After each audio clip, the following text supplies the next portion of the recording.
Hello दोस्तों, आप लोगों का स्वागत है प्रगति क्लासेस में। आज हम लोग इस वीडियो में क्लास 10th यूपी बोर्ड के जो एनसीईआरटी है, एनसीईआरटी में चैप्टर 10 में आता है और फिजिक्स के पहला चैप्टर कहा जाता है।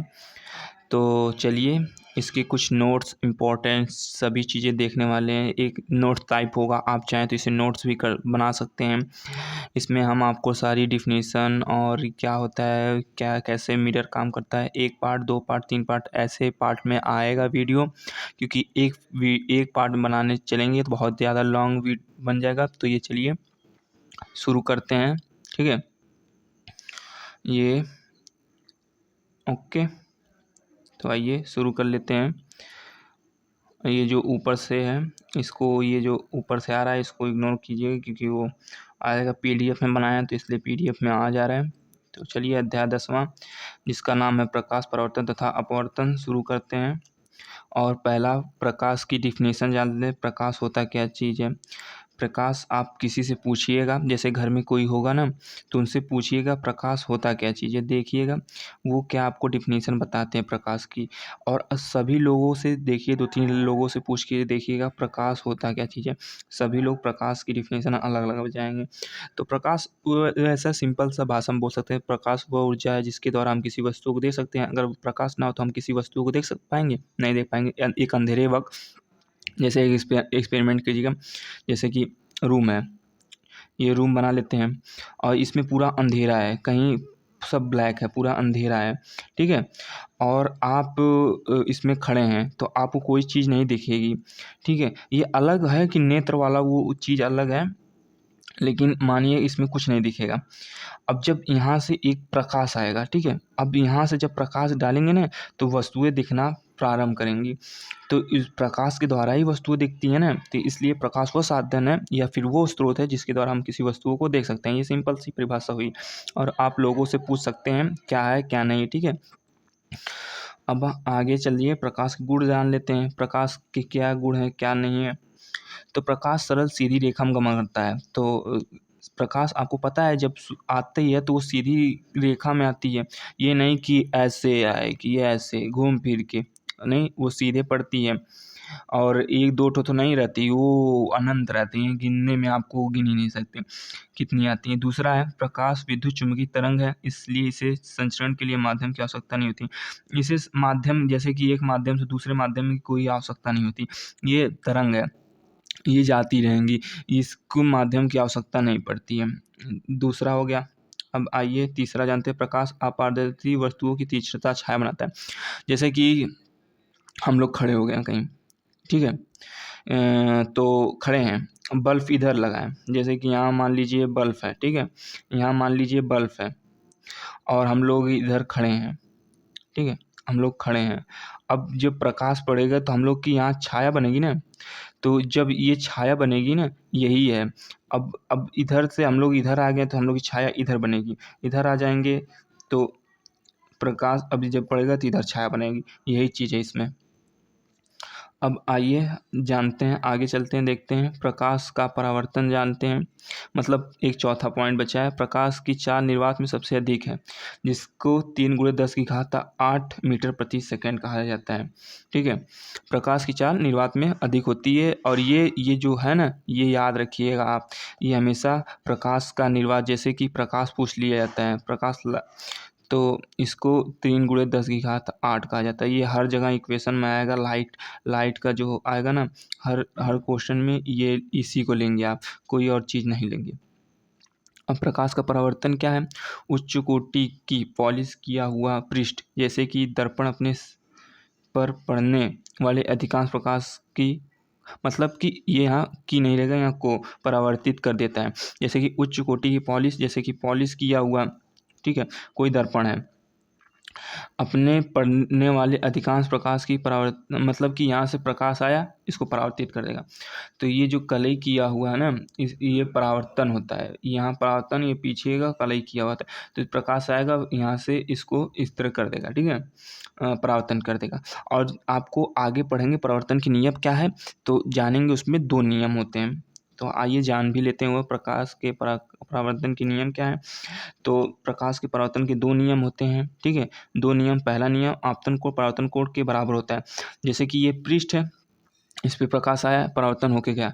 अब जो यहाँ से एक अभिलंब डालेंगे और दोनों के बीच का जो ये रहेगा, ये इसे आई कहते हैं और इसे आर कहते हैं। ये दोनों I is equal to are हमेशा रहता है, ठीक है। आपतन कोण बराबर परावर्तन आपतित किरण तथा परावर्तित किरण हमेशा बराबर होती है। ये दूसरा आपको पता चलेगा। आपतित किरण दर्पण के आपतन बिंदु पर अभिलंब तथा परावर्तित किरण सभी एक ही तल में होते हैं। ये जो तल है आपको दिख रहा है, रुकिए, ये जो तल है, ठीक है, तल तो दिख रहा है ना। अब इस पे प्रकाश की किरण आई, फिर परावर्तन हुई, तो परावर्तन के बाद फिर इस पे अभिलंब डाला गया। अभिलंब डालने के बाद ये जो आई है, फिर ये आर है, ये आई है, ये दोनों हमेशा बराबर होते हैं। मतलब तीनों, ये दोनों बराबर तो होते हैं और ये तीनों एक ही तल में होते हैं, ठीक है, एक ही तल में होते हैं। और प्रतिबिंब अब जान लेते हैं। ये तो जान चुके हैं, दो नियम होते हैं। आपतन कोण के बराबर होता है। जैसे आपतन कोण परावर्तन कोण बराबर होते हैं। ये जो आपतन कोण है, ये जो आई से दिख रहा है आपतन कोण है, ये परावर्तन कोण आर है, ये हमेशा बराबर होता है। दूसरा क्या था, आपतित किरण दर्पण के आपतन बिंदु पर अभिलंब तथा परावर्तित किरण सभी एक, ऐसे भी बोल सकते हैं आप। दूसरा, इतना हार्ड ना बने, आपतित किरण तथा परावर्तित किरण, सॉरी सुनिए फिर से, आपतित किरण अभिलंब तथा परावर्तित किरण ये एक ही तल में होते हैं। इतना छोड़ दीजिए, दर्पण के अभिलंब, मतलब ये भी अभिलंब रहे, आपतन, जैसे कि ये सब छोड़ दीजिए। आपतित किरण अभिलंब तथा परावर्तित किरण ये सभी एक ही तल में होते हैं। ये सिंपल सा लिख लीजिएगा, ये ज़्यादा लेंथी कर दिया, ठीक है। कॉम्प्लिकेटेड मत कीजिए और कॉम्प्लिकेटेड से ईजी कीजिएगा। आइए प्रतिबिंब जानते हैं। प्रतिबिंब वहाँ बनता है, ठीक है, कहाँ बनता है? प्रतिबिंब वहाँ बनता है जिस बिंदु पर कम से कम दो परावर्तित किरण प्रतिच्छेदित होती हैं या प्रतिच्छेदित होती हैं, प्रतीत होती हैं। प्रतिबिंब कब बनता है? जब दर्पण पे रहता है। तो जब दर्पण पे है, ये अभिलंब है, ठीक है, आगे पढ़ेंगे, अभी नहीं। ये अभिलंब मुख्य अक्ष है, ठीक है, ये दर्पण है, ठीक है, दर्पण समतल दर्पण लिए हैं, ये मुख्य अक्ष है। जब प्रकाश आपतित होती है और फिर इस पे तो आपतित होने के बाद उसी निकल जाएगी, जब तक को काटेगा नहीं तब तक अब प्रकाश का वो बनेगा ही नहीं। क्या कहते हैं? प्रतिबिंब। प्रतिबिंब बनने के लिए दो किरणों को आपस में काटना जरूरी होता है। तो फिर ये यहाँ इसी में एक मुख्य अक्ष के समांतर आ जाएगी किरण, फिर परावर्तन के पश्चात यहाँ से जाएगी और जहाँ काटेगी यहाँ इसके ये बनाएगा, क्या नाम है, प्रतिबिंब बनेगा, ठीक है। आइए आगे देखते हैं। अब इस, जैसे कि प्रतिबिंब तो हम लोग जान लिए ना। अब प्रतिबिंब के दो भाग होते हैं, जिसे आभासी प्रतिबिंब और वास्तविक आभासी प्रतिबिंब होता है और एक वास्तविक प्रतिबिंब होता है। दो इसके होता है, ठीक है, आभासी और दूसरा होता है वास्तविक।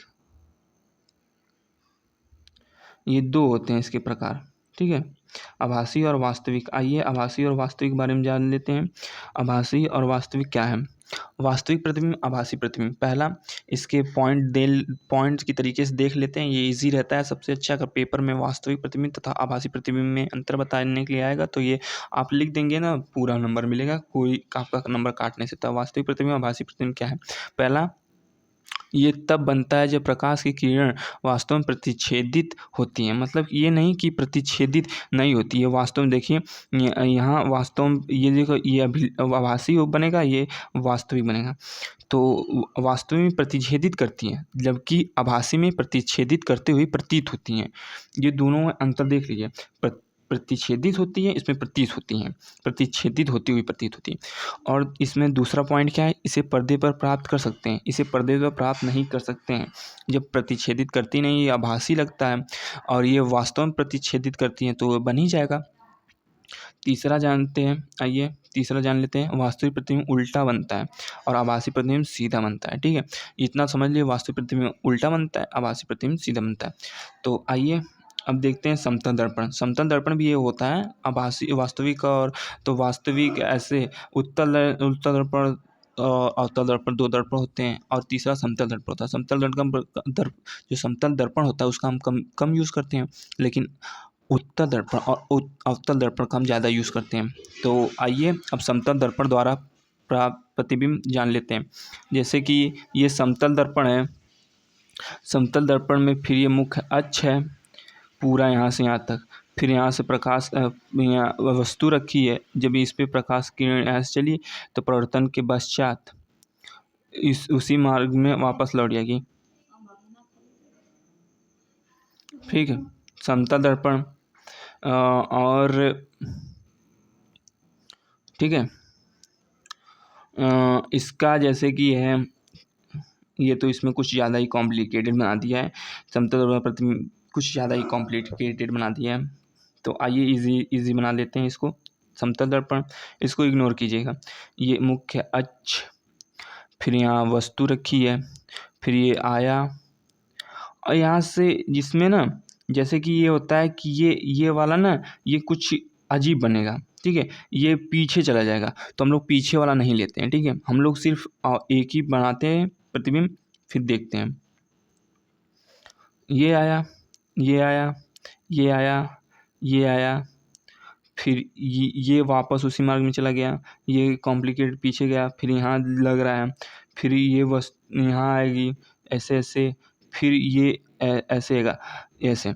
ये तो मतलब समतल दर्पण द्वारा प्रतिबिंब बनना हमको पढ़ना नहीं है, क्योंकि ये हाई स्टैंडर्ड का है, इसलिए मैं आपको रहने देता हूँ इसमें समझाने, क्योंकि ये आपको समतल दर्पण में आप अपने वो जो NCERT होगी बुक, उसमें आप चेक कर लीजिएगा, समतल दर्पण आपको मिलेगा ही नहीं। बस उत्तल दर्पण और अवतल दर्पण में आपको बात करेगा, समतल दर्पण के बारे में कुछ उतना नहीं रहेगा। इसके बारे में मैं तब भी आपको समझा दे रहा हूँ, समतल दर्पण होता है क्या चीज़ है इतना, इसमें प्रतिबिंब बनने का कुछ रहता नहीं। समतल दर्पण में आप जैसे खड़े हैं वैसा ही आप बन जाएगा, जैसे सीधे हैं वैसे सीधे बन जाएगा, इसमें कुछ नहीं होता। तो ये देख लिए, आभासीय सीधा होता है समतल दर्पण में, आभासीय सीधा होता है। दूसरा, प्रतिबिंब का आकार वस्तु के आकार से बराबर होता है। ठीक है, प्रतिबिंब का आकार वस्तु के आकार के बराबर, तो वही जैसे खड़े होंगे उसी बराबर बन जाएगा। प्रतिबिंब दर्पण के उतने पीछे बनता है जितनी वस्तु की दर्पण से दूरी होती है। देख लीजिए, ये वस्तु इतना दूर है तो प्रतिबिंब इतना ही दूर है। ये नहीं है कि प्रतिबिंब बहुत दूर है, वस्तु बहुत नज़दीक है। उत्तर दर्पण में 5-6 केस नहीं, उत्तर दर्पण में 5-6 केस होते हैं, और उत्तर दर्पण में 1 केस होता है, 2 केस होता है, बस उससे ज़्यादा कुछ नहीं केस होता है। इसमें तीसरा, प्रतिबिंब दर्पण के उतने पीछे बनता है जितनी वस्तु की दर्पण से दूरी होती है। ठीक है, ये देख चुके हैं। चौथा देखिए, प्रतिबिंब पार्श्व परिवर्तित होता है, मतलब कि पीछे से कुछ नहीं होता है, ये आपको सामने से परिवर्तित होता है। पार्श्व परिवर्तित क्या चीज़ है, ये देखिए, इसमें वस्तु दायां भाग बायां प्रतीत होता है और बायां भाग, जैसे कि आप कभी देखेंगे ना दर्पण के सामने, आप कभी खड़े हो जाइए समतल, हमेशा आप समतल ही दर्पण में अपने आप को देखेंगे।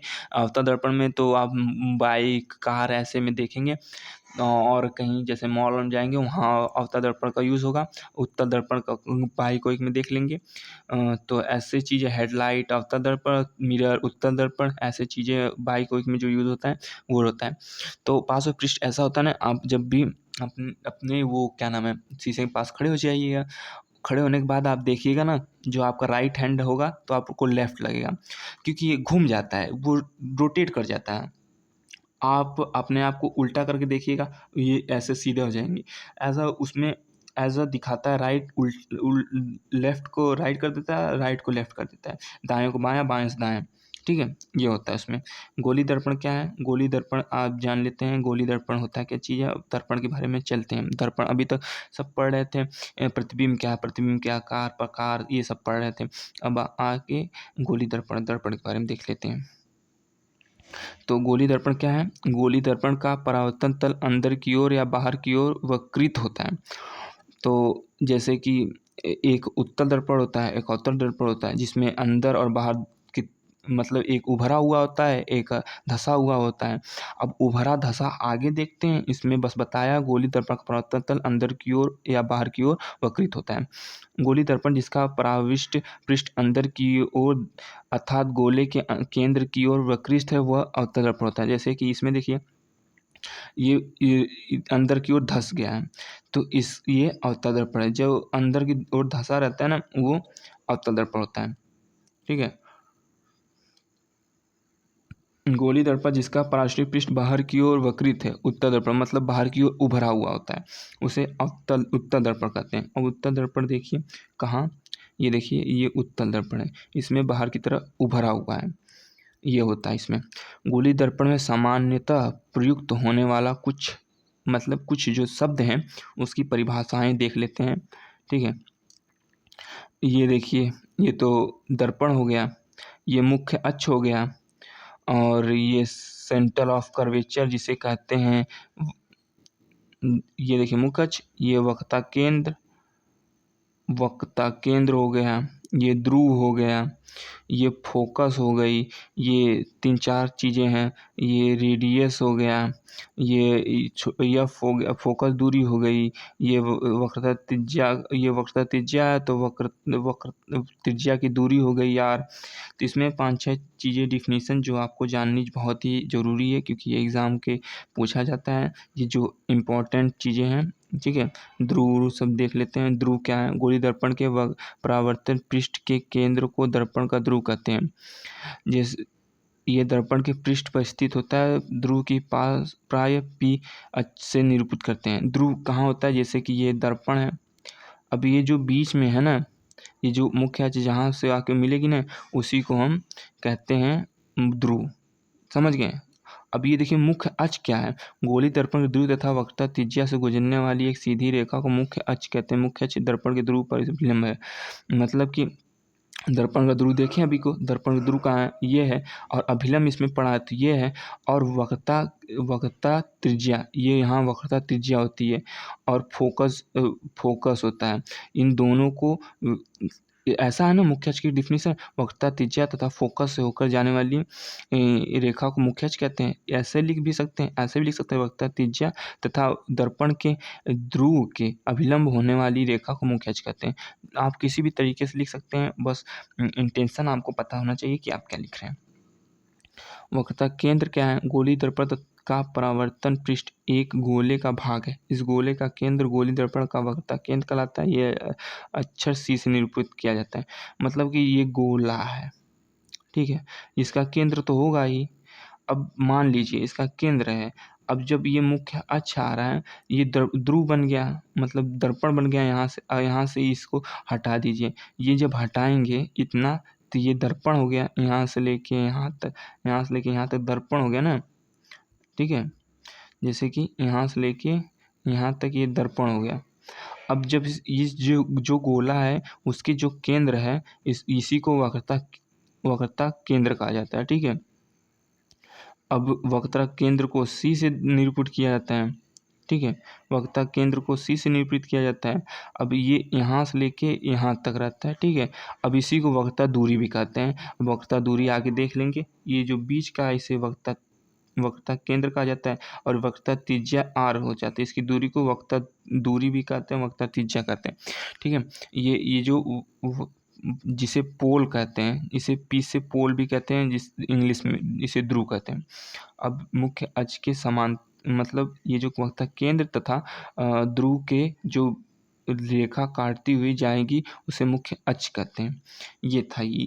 अब वक्रता त्रिज्या जान लेते हैं। वक्रता त्रिज्या क्या चीज़ है, ठीक है। गोलीय दर्पण का परावर्तन पृष्ठ जिस गोले का भाग है उस त्रिज्या दर्पण की वक्रता त्रिज्या कहलाती है। एक मिनट, इसे अक्षर से निरूपित है।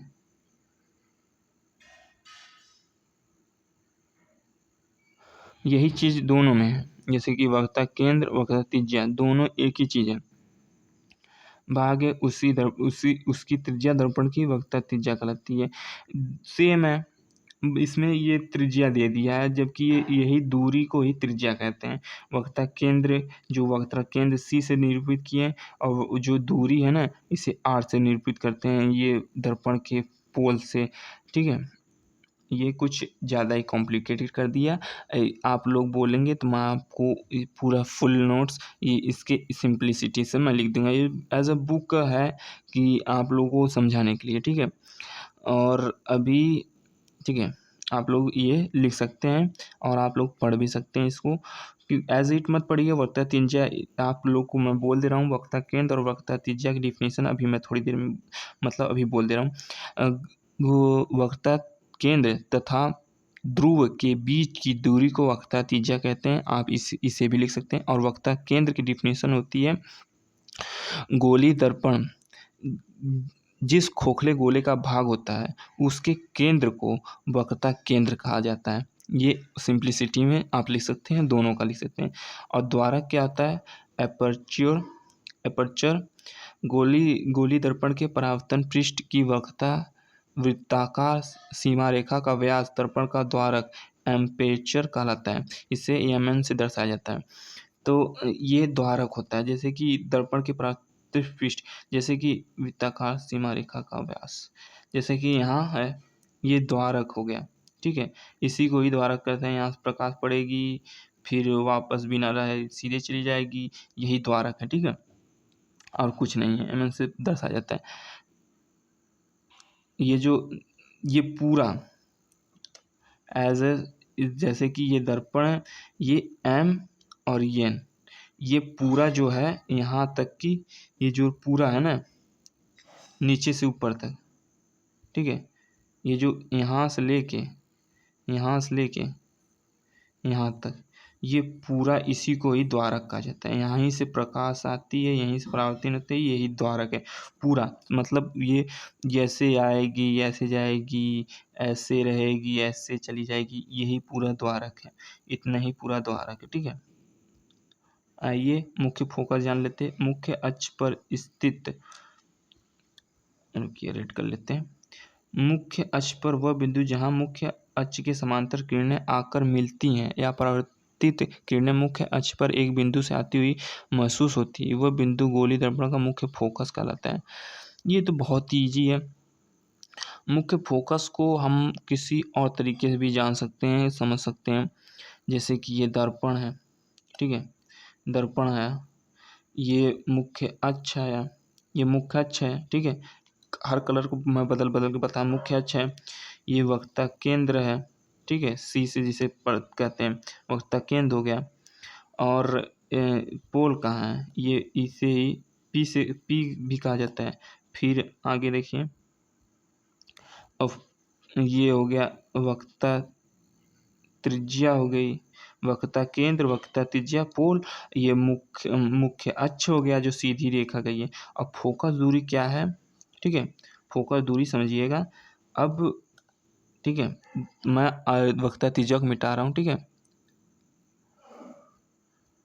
अब जब प्रकाश किरण मुख्य अक्ष के समांतर आएगी और दर्पण पे पड़ेगी और फिर परावर्तन जब होगा, तो ये मुख्य अक्ष की जिस रेखा से जिस बिंदु से होकर जाएगी, इस बिंदु से होकर गई, इसे ही मुख्य फोकस कहते हैं। यही है उसका मुख्य फोकस।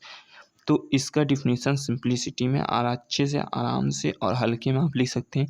मुख्य अक्ष के समांतर आती हुई प्रकाश किरणें दर्पण से जब आपतन के बाद परावर्तित होते हुए, नहीं रुकिए, मुख्य अक्ष के समांतर आती प्रकाश की किरणें दर्पण से परावर्तन के पश्चात मुख्य अक्ष के जिस बिंदु से होकर जाती है, उसे ही मुख्य फोकस कहते हैं। ये आप लिख सकते हैं, बहुत ही अच्छे से याद भी हो जाएगा। मैंने तो यही याद किया था, बहुत ही इजीली आप याद कर लेंगे।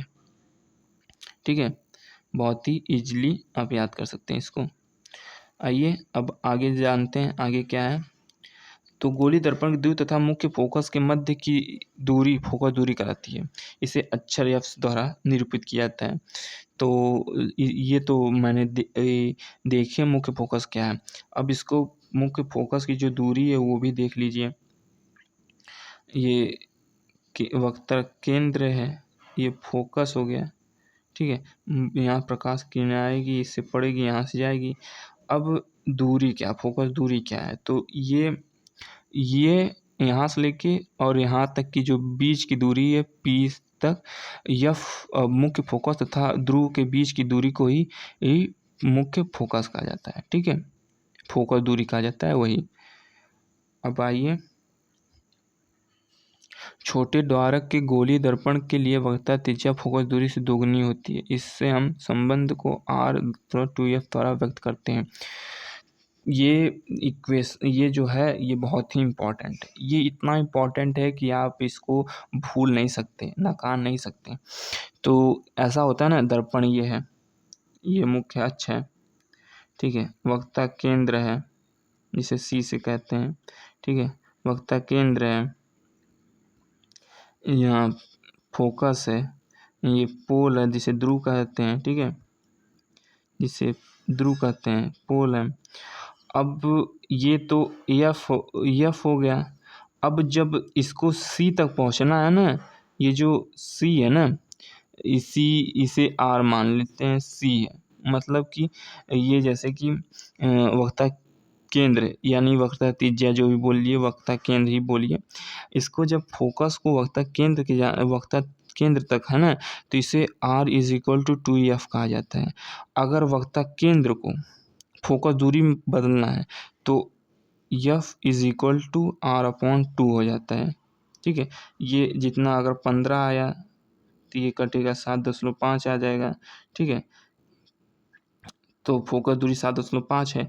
अगर 7.5 फोकस दूरी है, ठीक है, अगर 7.5 फोकस दूरी है तो R is equal to 2 into 7.5। ठीक है, 7.5 इज इक्वल टू 5 2 जा 10, 0 1 80, 7 15 पॉइंट, इसलिए R इज इक्वल टू 15 आ जाएगा। यही होता है। ठीक है, समझे होंगे। आइए आगे चलते हैं। अभी तो अवतल दर्पण के बारे में हम लोग पढ़ रहे हैं, जैसे कि ऊपर था अवतल दर्पण ही था। तो आइए अवतल दर्पण के किरण आलेख बनाने के कुछ नियम जान लेते हैं। इसमें तो बहुत ज़्यादा ही कुछ, इसमें 5 से 6 किरण आलेख बनते हैं। इसमें 4 ही दिया है, 4 3 5 6, इसमें भी दिया 6 तक। किरण आलेख देख लेते हैं। तो नियम अभी बनने के, किरण आलेख ये नीचे बनेगा। अभी नियम जान लेते हैं कि कैसे कैसे दर्पण में जो होता है ये प्रतिबिंब बनता है, उसके कुछ नियम हैं, नियम कायदे कानून होते हैं, जानना जरूरी होता है। अवतल दर्पण की किरण आलेख बनाने के कुछ नियम जान लेते हैं। ठीक है, नियम क्या है? इसमें वाइट नहीं चलेगा मैंने वाइट ले लिया था। ब्लैक तो चल रहा है, लेकिन ब्लैक ही चलते हैं। दर्पण के मुख्य अक्ष के समांतर प्रकाश किरण परावर्तन के पश्चात अवतल दर्पण के मुख्य फोकस से गुजरेगी। अब तो बहुत भारी चीज़ बोल दिया, आप लोगों को समझ में नहीं आ रहा होगा। बहुत ईजी है यार, आप लोग क्या सोच रहे हो, बस थोड़ा दिमाग लगाओ।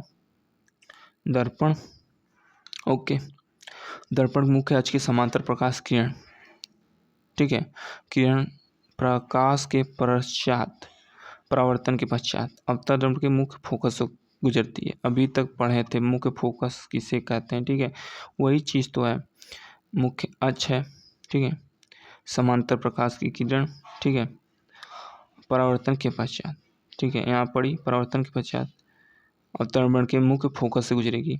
ये देखिए मुख्य फोकस, ठीक है, यहीं से गुजरेगी। यही था और कुछ नहीं था, कॉम्प्लिकेटेड था कुछ नहीं, कॉम्प्लिकेटेड था। पहला नियम आप लोगों ने जाना। पहला नियम क्या है? दर्पण है, मुख्य अक्ष है, प्रकाश किरण आई, आपतित हुई, फिर परावर्तित होकर मुख्य फोकस से गया। ये पहला नियम हुआ।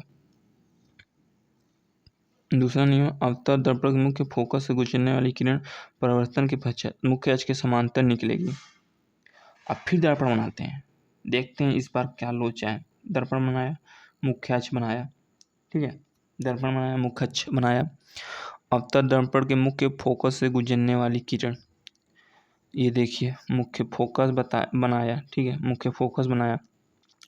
अवतल दर्पण के मुख्य फोकस से गुजरने वाली किरण परावर्तन के पश्चात, ये मुख्य फोकस पे रुकिए, ये इससे नहीं, कलर चेंज कर लेते हैं। ये आई प्रकाश मुख्य फोकस से दर्पण पे परावर्तित, मतलब आप उस पर आपतित हुई, ठीक है, किरण परावर्तन के पश्चात। अब जब आपतित हुई तो परावर्तन होगा, तो जब परावर्तन होगा ना तो ये मुख्य अक्ष के समांतर हो जाएगी। ये देखिए आई गई, तो इसमें पहले हम क्या पढ़े थे? मुख्य अक्ष के समांतर आएगी। पहला देखिए, पहला क्या था? पहला आपने मुख्य अक्ष के समांतर आएगी, और सॉरी सीधी मुख्य अक्ष के समांतर आएगी, फिर परावर्तन के पश्चात मुख्य फोकस होकर जाएगी। ये हमने पहला पढ़ा था, ठीक है। अब दूसरा क्या है? दूसरे में दूसरा क्या था?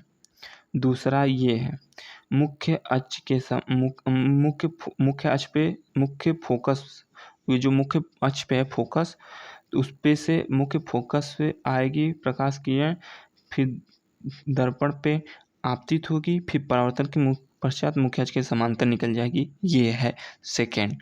ये है दूसरा, आप लोगों को फिगर में देख सकते हैं। आइए अब तीसरा जान लेते हैं। तीसरा क्या चीज़ है? तीसरा, अवतल दर्पण के वक्रता केंद्र से, ठीक है, अवतल दर्पण के वक्रता केंद्र से गुजरने वाली किरण परावर्तन के पश्चात उसी दिशा में वापस परावर्तित हो जाती है। ये तो बहुत ही अच्छा चीज़ है, जैसे कि ये दर्पण है, ठीक। तो तीसरे में ऐसा है ना कि दर्पण बनाया, मुख्य अक्ष बनाया, ये तेरी सीधी कहानी, मुख्य अक्ष बनाया, वक्रता केंद्र बनाया, ये फोकस बनाया, ठीक है। ये सी वाला झंझट ना यार, दिमाग खराब कर देता है। ये सी है, ये एफ है। इसमें क्या बोला है? जब प्रकाश किरण वक्रता केंद्र से होकर दर्पण से परावर्तित होती है तो ये जिस मार्ग से आती है उसी मार्ग पे वापस लौट जाती है। तो ये सिंपल था, इतना हार्ड कहाँ था। तीसरा वाला तो बहुत ईजी है। अब यही जो फार्मूला हम लोग पढ़ रहे हैं ना, मतलब जो नियम पढ़ रहे हैं ना, इसी पे हम लोग प्रतिबिंब बनाने वाले हैं। ये आगे चल के बहुत इंपॉर्टेंट होगा। आप लोग इसको याद कर लो, रट लो, जो भी है, लेकिन कैसे दिमाग में कर लो, ठीक है, क्योंकि भूलना नहीं है। अब लास्ट चौथा जान लेते हैं, ठीक है। लास्ट आखिरी चौथा जो है इम्पॉर्टेंट, इतना नहीं, लेकिन ये एक दो नियम इससे हो जाते हैं। अगर ये तीनों से नहीं होता है तो ये चौथा लग जाता है। चौथे में क्या है? अवतल दर्पण के बिंदु P की ओर, मतलब ध्रुव, और मुख्य अक्ष से तिर्यक दिशा में आपतित किरण तिर्यक दिशा में हो परिवर्तित। ऐसा सिंपलिसिटी ये था, वो कॉम्प्लिकेटेड बना दिया। तो मैं बताता हूँ, चलिए उसी तरह जानते वक्त करते हैं ना, तो नहीं उतना होगा।